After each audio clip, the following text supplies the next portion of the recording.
Hola, soy Guillermo Romero Ruiz, psicólogo y criminólogo forense. Los invito a que vean el programa Reencuentro con México. En nombre del grupo Por un País Mejor, le damos la más cordial bienvenida a este tributo que rendimos a mexicanas y mexicanos destacados en el ámbito artístico, cultural, deportivo, político y académico. Bienvenidos a este programa que va al reencuentro con México. Guillermo Romero Ruiz nació en Tepatepec, Hidalgo, el 25 de enero de 1954. Es licenciado en Psicología por la Universidad Nacional Autónoma de México y maestro en Ciencias Penales y Criminología por el Instituto Nacional de Ciencias Penales.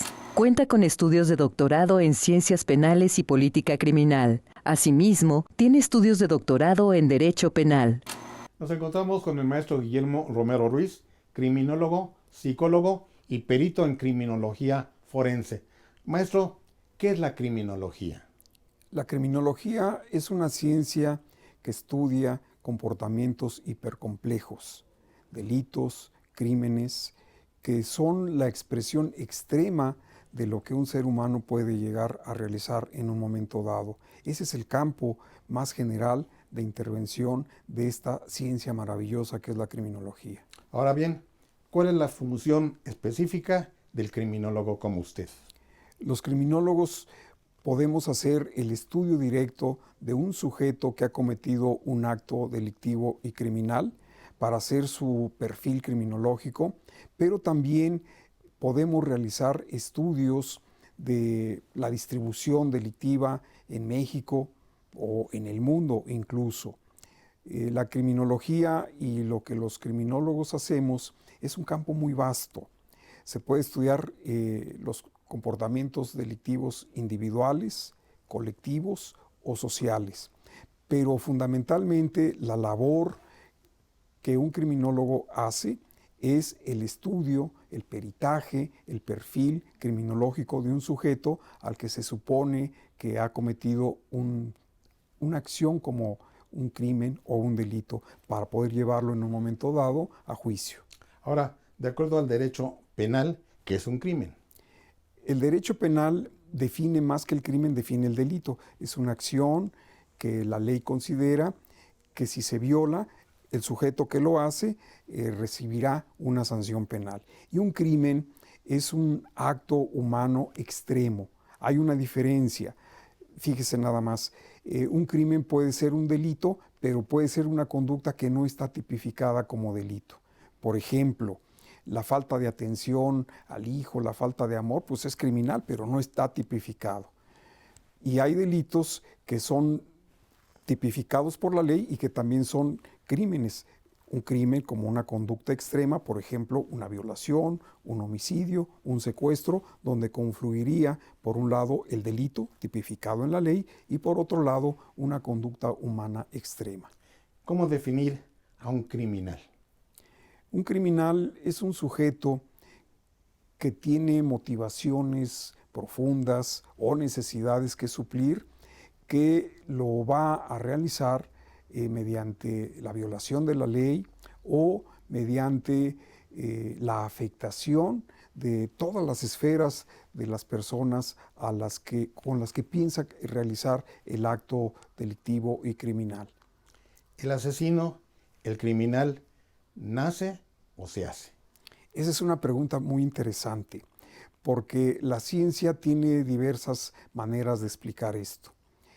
Hay enfoques científicos dentro de la criminología que suponen que el criminal nace, que hay determinaciones biológicas, hereditarias, que de alguna manera facilitarían que este sujeto que viene de padres con características delictivas y criminales pudiera en un momento dado de su vida hacer lo mismo que sus progenitores. Y por otro lado, un enfoque distinto plantea que la delincuencia y la criminalidad es producto del aprendizaje social.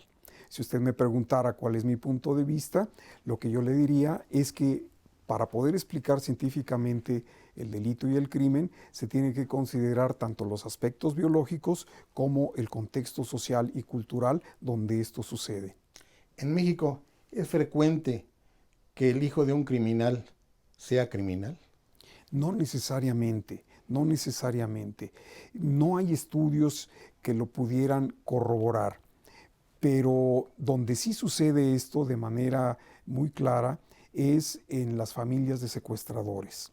El delito de secuestro, que es un delito, pero que también es un crimen atroz, se ha estudiado que muchos de quienes se dedican a cometer secuestros en México son parte de familias que a lo largo de diferentes generaciones, 2 o 3 generaciones, vienen dedicándose a esto. El padre, el abuelo, los hijos se incorporan a estas estructuras complejas de delincuencia organizada y se dedican al secuestro. Ahí sí podríamos identificar en nuestro país que los padres e incluso los abuelos, padres e hijos se dedican a estas actividades. Las causas que motivan estas conductas criminales, ¿cuáles serían las más importantes? Son muchas causas y muchos factores. Lo más importante es la influencia social y los procesos de aprendizaje.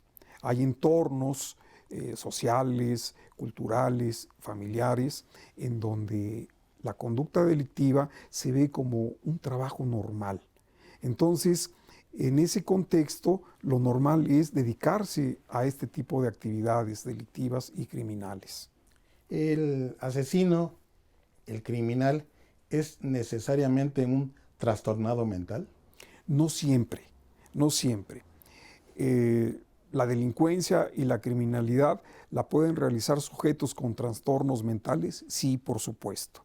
Hay trastornos antisociales de la personalidad que llevan a estos sujetos que los padecen a cometer este tipo de acciones. Pero la generalidad de las personas que se dedican a realizar este tipo de actividades ilícitas son personas comunes y corrientes como usted y como yo, que tienen su familia, que trabajan, que se llevan muy bien con los vecinos, pero que se dedican a este tipo de actividades ilícitas y a veces ni cuenta nos damos qué clase de vecinos tenemos, qué clase de amistades tenemos, quiénes son nuestros conocidos. Vamos a unos mensajes, maestro. Nos encontramos con el maestro Guillermo Romero Ruiz, especialista en psicología criminalística. En un momento regresamos al Reencuentro con México.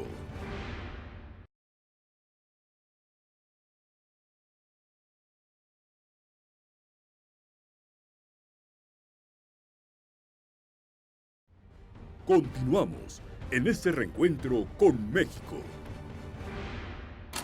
El maestro Romero Ruiz es perito en psicología y criminología forense desde hace más de 20 años. Es maestro certificado por examen para impartir cursos de capacitación en el nuevo modelo del sistema de justicia penal.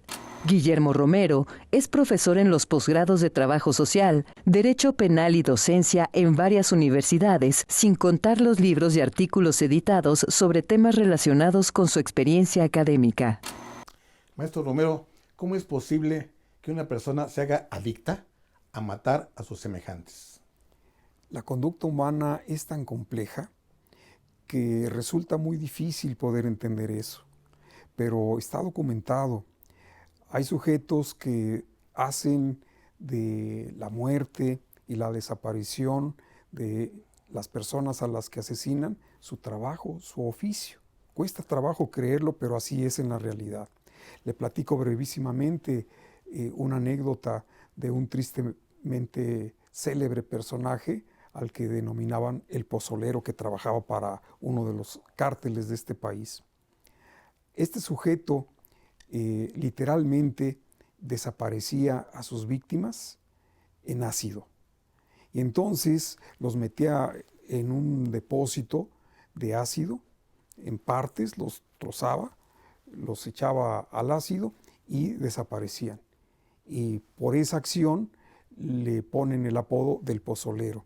Pero la anécdota incluye que la señora madre de este sujeto, cuando la van a entrevistar para que les diga pues, cómo un sujeto, su hijo, podía haber desaparecido a más de 300 víctimas, cómo era posible, qué clase de madre tenía. Entonces era una viejecita perdida en un pueblito en Sinaloa, y cuando le preguntan, oiga, ¿usted sabe que su hijo ha desaparecido a más de 300 personas hirviéndolas en ácido y que le dicen el pozolero, están equivocados, les dice ella. Dice, mi hijo es una muy buena persona, él viene cada mes y me trae mi gasto, yo de eso vivo. Y los domingos, cuando él está aquí, vamos a misa, lo llevo a que se confiese, confiesa y comulga. Están equivocados, mi hijo no es así. Imagínense nada más. Qué terrible. Por otra parte, maestro, ¿cómo influyen los celos en las conductas criminales? Los celos es un tema de verdad interesantísimo para la criminología. La naturaleza humana implica que nos sentimos dueños de aquellas personas a quienes amamos. Pero le reitero, la conducta humana es tan compleja que a veces por celos se llega a asesinar a aquella persona que decimos que amamos. ¿Qué tan grave es la incidencia de crímenes por celos? No hay un dato estadístico que nos diga qué tan frecuente es, pero podemos hacer una hipótesis planteando lo siguiente. Estamos viviendo una época, en este momento, en nuestro país y en el mundo, en donde el confinamiento ha cambiado las interacciones humanas. Y es muy frecuente que cuando alguien sale del hogar, el esposo, la esposa o el novio o la novia, se genere un cierto grado de desconfianza y aparezca esto que llamamos el celo. Es mi posesión, es mi propiedad, pero también estoy proyectando en la persona a la que celo mis inseguridades, pero también mis deseos. Fíjese qué complejo es esto.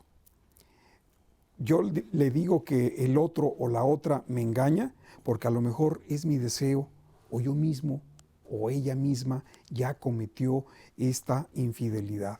Entonces el celo abarca todo esto, deseos, pensamientos inconscientes, inseguridades, afectaciones emocionales que trae cargando la gente celosa, y se llega al extremo de lo que se denomina la celotipia, celos patológicos que pueden llegar a desencadenar la muerte de la persona a la que se cela.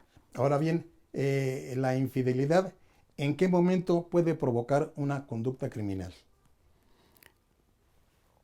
En muchos momentos, desde la suposición sin tener el dato preciso hasta la confirmación de que se está violentando el compromiso de amor, la lealtad, la fidelidad en el matrimonio o en el noviazgo.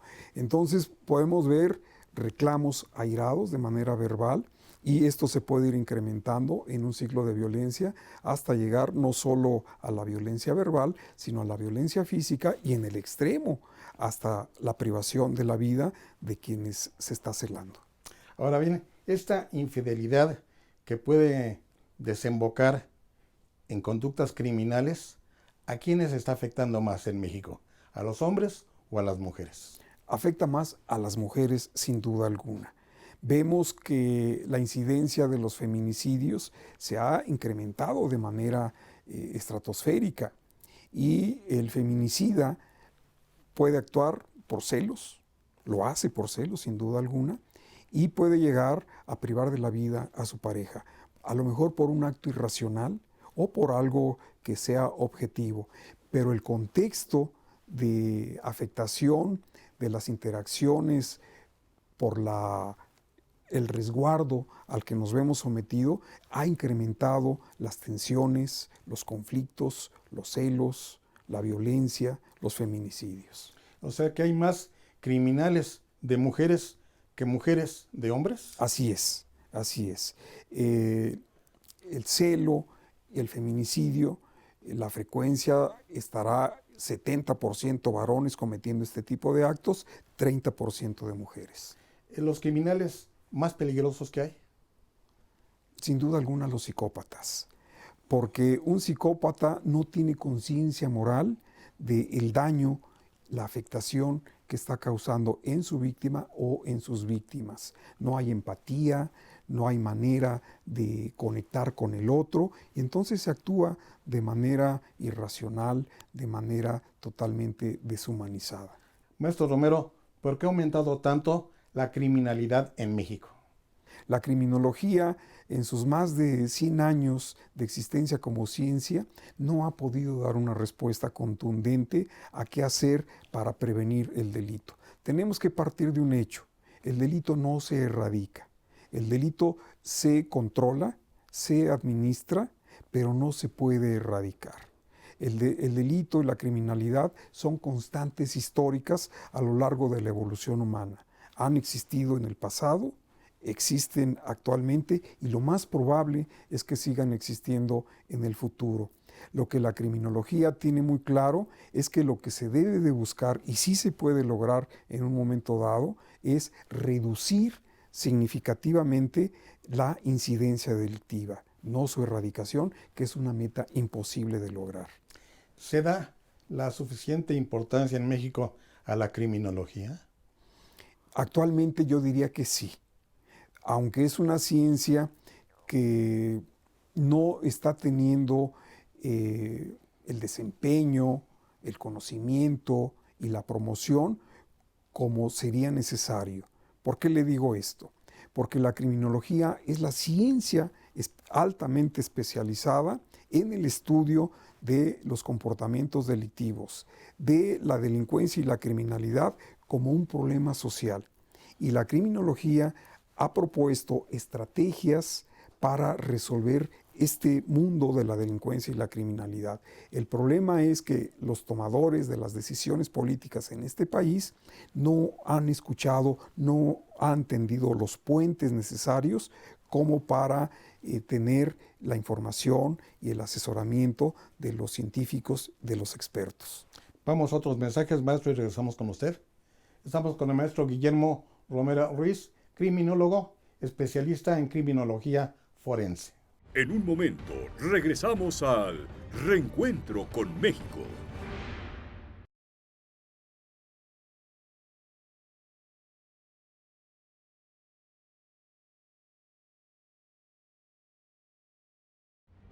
Continuamos en este reencuentro con México. Romero Ruiz fue subdirector técnico en la Penitenciaría Varonil de Santa Marta, Acatitla, y a la fecha es catedrático en Derecho, Psicología y Pedagogía. Es profesor de la especialidad en Prevención del Delito y Derechos Humanos. Maestro Romero, ¿son frecuentes los casos de asesinos seriales?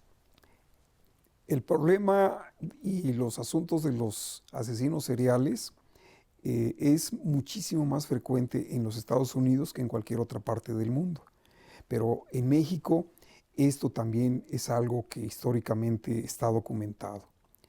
En los últimos tiempos tenemos casos tanto de varones como de mujeres. Se acordará usted de Juana Barraza, la famosa Mataviejitas.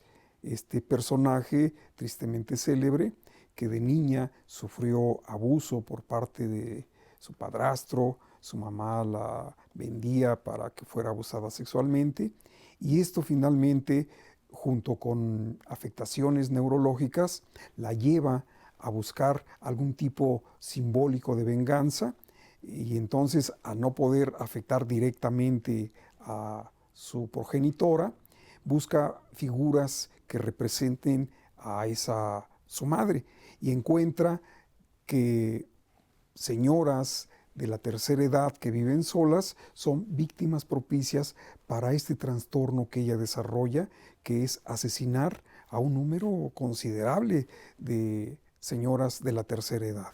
¿Era una psicópata? Era una psicópata. Es porque todavía está viva, está en el penal femenil de Santa Marta, Acatitla, aquí en la Ciudad de México. Ahora, ¿qué características psicológicas en general puede presentar un criminal? ¿Se puede notar qué características puede presentar en sus expresiones, en cómo habla, en cómo mira? No necesariamente. Lo que sí se puede identificar, más que una apariencia física, más que una manera de interactuar con los demás, son elementos más profundos. Por ejemplo, un asesino, un criminal, es una persona que no tiene la capacidad de empatía, de hacer clic con los demás. Es un sujeto que tiene indiferencia afectiva, se denomina en la criminología. Esto quiere decir que pudo haber, como el pozolero, privado de la vida a alguien y derretirlo en ácido, irse a su casa tranquilamente a dormir. Entonces hay un conjunto de características conductuales, pero más que nada de interacción de la psicología profunda, que serían los que le darían este toque de especialidad a esta clase de personas.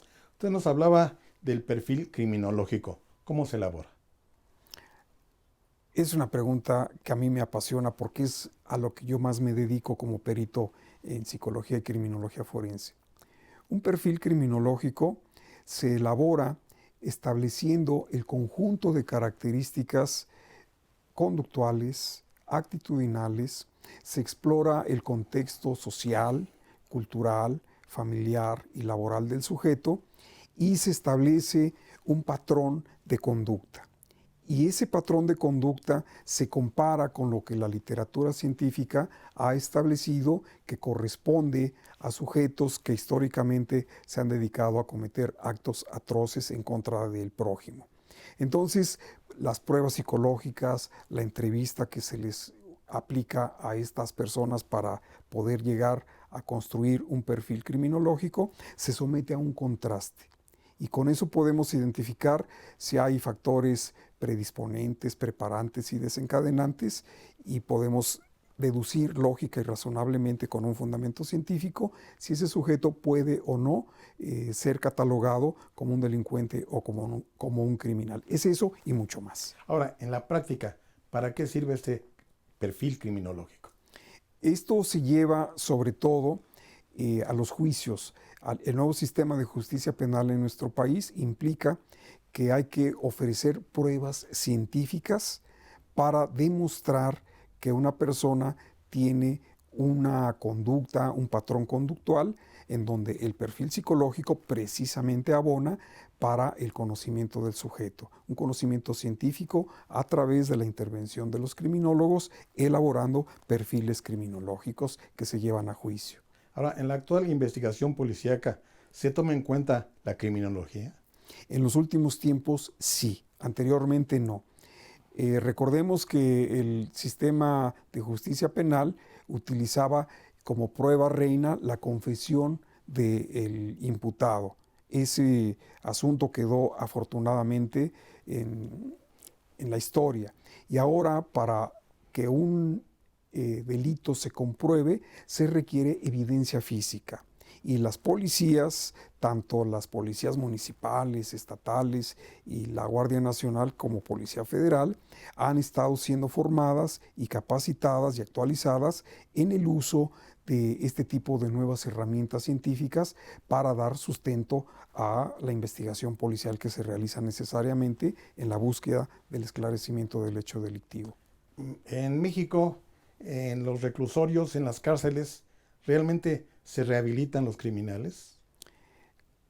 La criminología, como ciencia que estudia este tipo de situaciones, tiene muy claro que las instituciones penitenciarias de México y del mundo son lugares criminógenos, que más que buscar o tratar de conseguir la resocialización, quienes entran ahí, y esto es histórico, salen con un perfeccionamiento de conductas delictivas, vínculos, aprendizajes, apoyos que antes no tenían. En el espacio carcelario, que es un lugar criminógeno, lo repito, se aprenden nuevas estrategias de delincuencia. La cárcel como elemento de control social en algún momento pasará a la historia y se tendrán que buscar formas distintas para rehabilitar, resocializar, rescatar a personas que cometieron delitos y que vuelvan a una vida socialmente útil. Maestro, muchísimas gracias. A sus órdenes, ha sido un placer, don Juan Manuel. Esto ha sido Reencuentro con México. Yo soy Juan Manuel Rentería. Hasta la próxima.